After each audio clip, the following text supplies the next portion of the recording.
This channel does not promote any violent, harmful, or illegal activities. All content provided by this channel is meant for an educational purpose only. আর এই যাবতীয় পরিস্থিতি যাবতীয় বিষয়ের মধ্যে আজকে যে বৈঠক হচ্ছে সেই বৈঠকের দিকে তাকিয়ে আছে অভিজ্ঞ মহল। তার কারণ এই বৈঠকে আশার আলো ফুটবে। তার কারণ সেদিন ভারত যেরকম বন্ধুত্বপূর্ণ সম্পর্ক মনোভাব দেখিয়েছিল, ভারত আজও সেই সাহায্যের হাত বাড়িয়ে দিতে প্রস্তুত। কারণ ভারতের মনোভাব মানবিকতার প্রকাশ ঘটায়। আজও তাই আমরা বিদেশ সচিবের যে বৈঠক, সে বৈঠকের দিকে আমাদের অবশ্যই নজর রয়েছে। কিন্তু এই যে সিচুয়েশন, খুব ক্রিটিক্যাল সিচুয়েশন, আমরা জানি কি এক্স্যাক্টলি তার বর্ণনা হতে পারে, অবজারভেশন হতে পারে, আমরা জানবো। এই মুহূর্তে আমার সঙ্গে রয়েছেন প্রাক্তন রাজ্যসভার সাংসদ জওহর সরকার। জওহরবাবু, আপনাকে স্বাগত জানাই TV9 বাংলায়। আমি শুভজিৎ কথা বলছি আপনার সঙ্গে। প্রথমেই এখনো পর্যন্ত যা সিচুয়েশন, আমি ইন এ নাটশেল খুব সংক্ষেপে আপনার অবজারভেশন একটু জানতে চাইব যে এখন কোন জায়গায় সিচুয়েশন দাঁড়িয়ে। আপনি তো সরকারি কার্যকলাপ খুব কাছ থেকে দেখেছেন। ইউনূস সরকারের এই মুহূর্তের ভূমিকা আপনি কিভাবে দেখছেন, একটু বলবেন প্লিজ।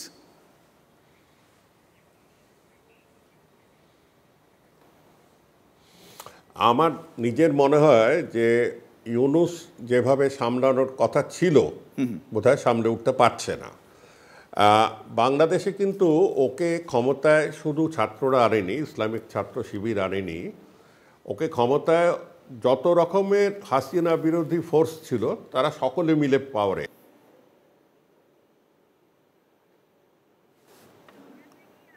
না, কোনো কারণে যোগাযোগ বিচ্ছিন্ন হয়ে গেছে। আমরা আরও একবার যোগাযোগ করার চেষ্টা করব। আমি কথা বলছিলাম জওহর সরকার, রাজ্যসভার প্রাক্তন সাংসদ।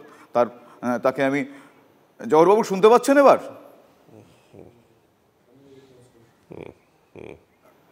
কোনো কারণে যোগাযোগ বিচ্ছিন্ন হয়ে গিয়েছে। আমি শুনতে পাচ্ছি। হ্যাঁ, আপনি শুনতে পাচ্ছেন? হ্যাঁ, এবার শুনতে পাচ্ছি। মাঝখানে একটা টেকনিক্যাল গ্লিচ হয়েছিল। Please continue. হ্যাঁ হ্যাঁ হ্যাঁ হ্যাঁ হ্যাঁ না, এখন যে পরিস্থিতিটা হয়েছে তার অনেকখানি দায়িত্ব বাংলাদেশের কর্তৃপক্ষের ওপর। কেন তারা জামাত এবং অন্যান্য ফোর্সকে, মানে যেরকম ইসলামিক ছাত্র শিবির, উগ্রপন্থীদের তারা কন্ট্রোলে আনতে পারেনি। ইসলামীয় উগ্রপন্থী বরাবরই ছিল, যেরকম বাংলাদেশে ছিল, পাকিস্তানে ছিল, যেরকম ভারতবর্ষে হিন্দু উগ্রপন্থী বরাবরই ছিল, এখন খুবই শক্তিশালী। এখন ওদেরকে নিয়ে, ওদেরকে সাথে রেখে, ওদেরকে কিছুখানি এক কোণঠাসা করে বলি, যদি সে কথাটাই বলি আমি, কাজ করতে হয়। বাংলাদেশের অভ্যুত্থানের পেছনে কিন্তু শুধু ইসলামিক ছাত্রদের নয়, তারা এমন একটা ভাব দেখাচ্ছে যেন তারাই নিজেরা নিয়ে এসছে। বাংলাদেশের স্বতঃস্ফূর্তভাবে মানুষ চেয়েছিল হাসিনাকে তাড়াতে। তার অনেক কারণ আছে। হাসিনার বিরুদ্ধে অনেক রকমের চার্জ আছে, অনেক রকমের অভিযোগ আছে, প্রচুর সাক্ষ্য প্রমাণ আছে তার দলের লোকেদের করাপশন ইত্যাদি ইত্যাদি। তো যাই হোক, জিনিসটা অনেকখানি ব্রড বেসড। তার মধ্যে আছে সেকুলার ইন্টেলেকচুয়ালস, তার মধ্যে আছে আওয়ামী লীগেরও একটি অংশ যারা হাসিনার অটোক্রেসি বলো, মানে স্বৈরাচারী নীতি পছন্দ করতো না। এখন সেসব ঘটনা থাক, আমার বক্তব্য হলো যে একটা বড় ব্রডব্যান্ড গ্রুপ হাসিনাকে সরিয়েছে। বেশ একটা ইতিহাস হয়েছে, তার পেছনে আমেরিকার হাত আছে, সে আমরা জানি। কিন্তু আজকের সত্যটা যেটা হচ্ছে যে এই 2 মাসে এক্সট্রিমিস্ট ফোর্সেরা তারা তাদের দাপট চালিয়ে যাচ্ছে। আচ্ছা, এটা কিন্তু যেটা আমরা রিপোর্ট পাই তার পুরোপুরি এই নয়, ঠিক নয়। কেন অনেক জায়গায় আর্মি এবং পুলিশ যাচ্ছে, সেই খবরগুলো কিন্তু কম আছে। আমার আত্মীয় স্বজন বাংলাদেশে ছড়িয়ে আছে, আমি জানি যে তারা প্রোটেকশনে। এই কদিন আগে বিয়েও হলো, আনন্দ করে বিয়ে করেছে। আমাদের দেশের বাড়িতে দুর্গাপুজো হলো, কোনো ঝামেলা হয়নি। কিন্তু যেখানে ঝামেলা হচ্ছে সেটাই কিন্তু তুলে ধরা হচ্ছে। আসলে হয়েছে, একদিকে সত্যি কথা বলতে এখানকার ভারতবর্ষের বিজেপি শাসন চালে হেরে গেছে, দাবার চালে হেরে গেছে। হেরে যাওয়ার পর এটা কিছুতেই মানতে চাইছে না। এটা কিন্তু চাইল্ডিশ। কেন একটা যেরকম মলদ্বীপসের সাথে মেনে নিল, মলদ্বীপসের ওপর প্রথম চেঁচামেচি করে হ্যানা ত্যানা লক্ষদ্বীপ করবো, এই করবো করে আসলে শেষ পর্যন্ত মলদ্বীপের সাথে একটা আন্ডারস্ট্যান্ডিংয়ে চলে এলো। বাংলাদেশের সাথে কিন্তু আন্ডারস্ট্যান্ডিং 2-3টে স্তরে হতে হবে। বাংলাদেশের সাধারণ মানুষ কিন্তু হঠাৎ বিশ্বাস করতে আরম্ভ করেছে যে ভারত বাংলাদেশ বিদ্বেষী। ভারত যে বাংলাদেশ বিদ্বেষী নয় এটা আমাদের প্রমাণ করতে হবে। কেন এমনভাবে বাংলা বিদ্বেষী এমনভাবে মিডিয়া কাজ করছে, প্রতিটি ঘটনাকে তুলে ধরছে। আরে বাবা, আমাদের এখানে যেসব ঘটনা হচ্ছে সেগুলোকে যদি বাংলাদেশে তুলে ধরে, তারা এখন ধরছে, তবে মনে হবে যেন ভারতবর্ষের সব লোকেরাই বাংলাদেশের বিদ্বেষী বা মুসলমান বিদ্বেষী। এটা তো সত্যি নয়। আপনিও বিদ্বেষী নয়, আমিও বিদ্বেষী নয়।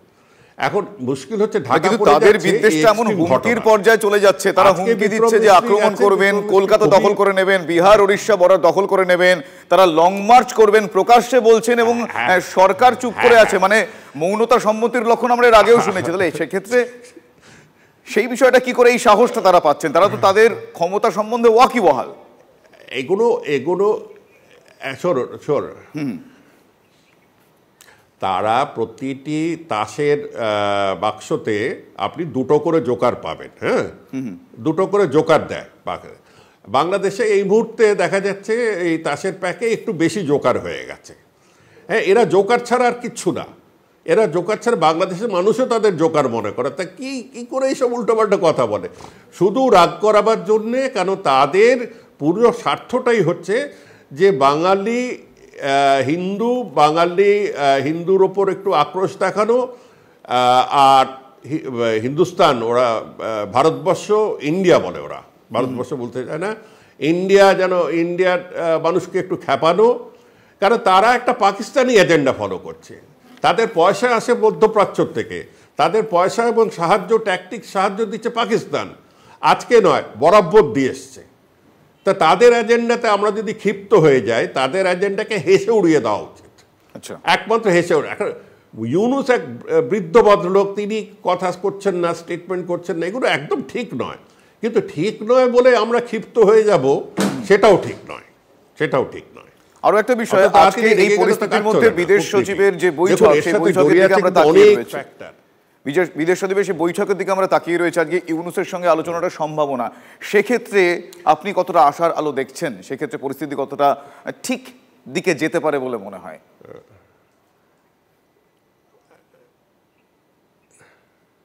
দেখুন, আমি বাংলাদেশের নেতৃত্বর অনেককে চিনি। আমি অফিসার হিসেবেও চিনতাম, এবং পরবর্তীকালে বাঙালি ব্যক্তিত্ব হিসেবে চিনতাম। আমি জানি বিক্রম মিস্ত্রি খুব মাইল্ড এবং ভেরি ম্যাচিওর অফিসার। হ্যাঁ, ও উগ্রপন্থী, ওর মন্ত্রী যতখানি, জয়শঙ্কর যতখানি উগ্রপন্থী নাটক দেখায়, বিক্রম মিস্ত্রি এসে বিশ্বাস করে না। আমি জানি তৌহিদ হোসেনকে ব্যক্তিগতভাবে দেখেছি তাকে, আমি তার মধ্যে কোনো সাম্প্রদায়িক কিছু কোনোদিন দেখিনি। অতএব দুজন ব্যক্তি যারা সাম্প্রদায়িক নয়, যারা ব্যালেন্স, যারা ম্যাচিওর, তারা যখন মিট করছে, একটা সম্ভাবনা আছে। আর এই ব্রেক থ্রু আমাদের করতে হবে। আমি বলছি ভারতের স্বার্থে করতে হবে। ভারত $14 বিলিয়ন, এবছর $15 বিলিয়ন এক্সপোর্ট করে বাংলাদেশকে, 14 থেকে $15 বিলিয়ন। এই $14-15 বিলিয়ন এক্সপোর্ট বন্ধ হয়ে গেছে। হ্যাঁ, বাংলাদেশের ইন্ডাস্ট্রিও সাফার করছে, আমাদেরও ইন্ডাস্ট্রি সাফার করছে প্রচুরভাবে। বাংলাদেশ থেকে 15 লক্ষ থেকে 20 লক্ষ লোক এখানে মেডিকেল ভিসা নিয়ে ট্রিটমেন্ট করতে আসে। তাই তো এখানে কলকাতায়, পশ্চিমবাংলা এবং অন্যান্য জায়গায়, প্রচুর জায়গায়, ভেলোর হোক, সব জায়গায় এখানে ওই পেশেন্টরা আসতে পারছে না, তাদেরও ক্ষতি হচ্ছে এবং হাসপাতালদেরও ক্ষতি হচ্ছে। হ্যাঁ, এইগুলো চিন্তা করতে হবে। কে একটা বাঁশের তরোয়াল নিয়ে, একটা টিনের তরোয়াল নিয়ে হুমকি মারলো, কে একটু উল্টোপাল্টো বললো, এই যে ভিএইচপি, বিশ্ব হিন্দু পরিষদের লোকগুলো হাবি যাবি সারা জীবন বলে এসছে, তাতে যদি নাচতে নাচতে পাকিস্তান ঢুকে যায়, এরকম তো হয় না। এগুলো হাস্যকর, এগুলো নিয়ে হাস্য কমেডি ছাড়া কিচ্ছু করার নেই। অনেক ধন্যবাদ আপনাকে আপনার রিয়াকশনের জন্য। এবং শুধু তাই না, বারবার ভারত যেভাবে বন্ধুত্বপূর্ণ সম্পর্ক, মনোভাব, মানবিকতা দেখিয়ে এসেছে, তা সে হৃদয়বত্তার কারণে হোক, বাণিজ্যিক কারণেই হোক, এবং দুটো দেশের মধ্যে সুসম্পর্কের জন্য হোক, এখনও আমরা জওহর সরকারের সঙ্গে কথা বলছিলাম, তার কথায়ও একই অনুরণন যে এক্ষেত্রে দাঁড়িয়েও আজও আমরা আশার আলো দেখছি। কিসের আশার আলো দেখছি? যে দুদেশের সম্পর্ক আরও উন্নত হবে, দুদেশের সম্পর্ক কলুষিত হবে না, এই আশা আমরা রাখছি। শুধু তাই নয়, আজকের এই বৈঠক থেকে সুরাহা আসবে। সুরাহা মানে কি? সে দেশের মানুষজন ভালো থাকবেন এবং এই মুহূর্তে যে অস্থির পরিস্থিতি, সেই পরিস্থিতি থেকে বাংলাদেশ পরিত্রাণ পাবে, এই আশার আলো আমরা রাখছি এখনো। তাই আজকের বৈঠকে আশার আলো আসবে, সুরাহা আসবে, পরিত্রাণ পাবেন সেখানকার মানুষজন এই পরিস্থিতি থেকে, আমরা সেই আশাই রেখে একটা ব্রেক নিচ্ছি। ব্রেকের পর অন্য আপডেট নিয়ে ফিরব।